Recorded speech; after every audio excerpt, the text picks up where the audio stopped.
Добар ден и среќен ден. Повелете министре Тошковски. Ова е снимка од BBC и наше прашање до сите вас. Пламенот се гледа дека постои, а прскалките само што биле вклучени. Наше прашање до вас, министре Тошковски, е следново.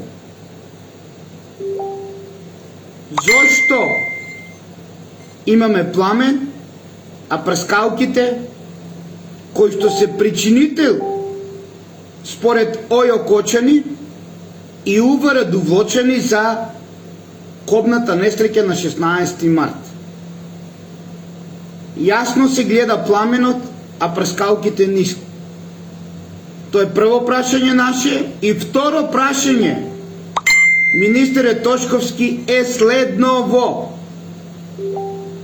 Зошто, ако овие прскалки први се причинител наводно за пожарот и гледаме дека имаме пламен од првиот ред на прскалки, зошто од другите две прскалки исто така немаме пламен на таванот горе?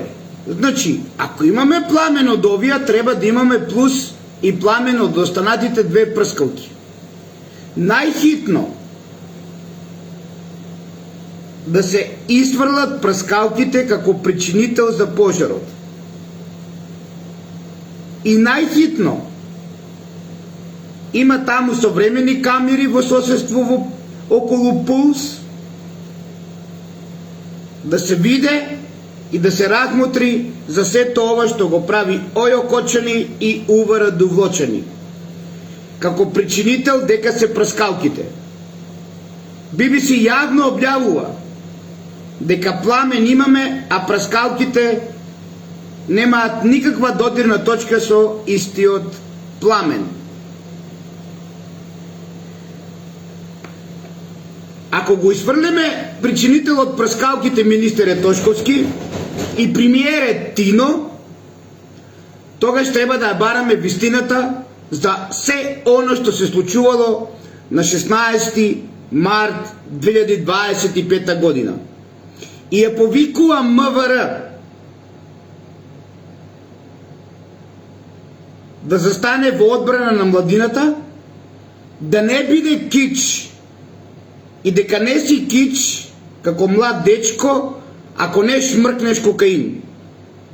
Тоа најхитно мораме да го изврлеме кај младата популација.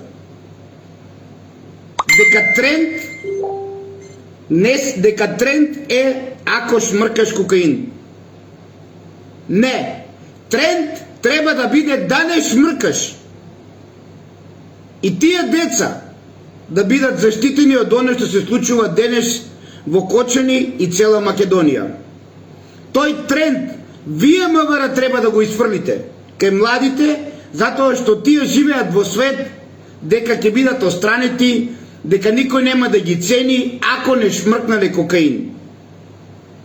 А тоа го докажува и обдукцијата на овие млади деца, 90% кои што биле во дискотеката. Ајде, премиере Тино и ти, министре Тошковски, запрачете ги ракавите и спротиставете се најжестоко на Ојо и на УВР Дувлочани, да не се играат пинг-понг со вас, премиере Тино и министре Тошковски. Овај доказ јавно кажува дека треба да ги проверете камерите, а имаме и современи камери од еден прв комшија на Пулс, кој што реагира за овој плафон да биде со сунгери, каде што декој ја избира најефтината варијанта. Проверете во записникот, министре Тошковски, колку пати се жалел Радко Сорос и ВК Виста, кој што живее веднаш до дискотеката Пулс.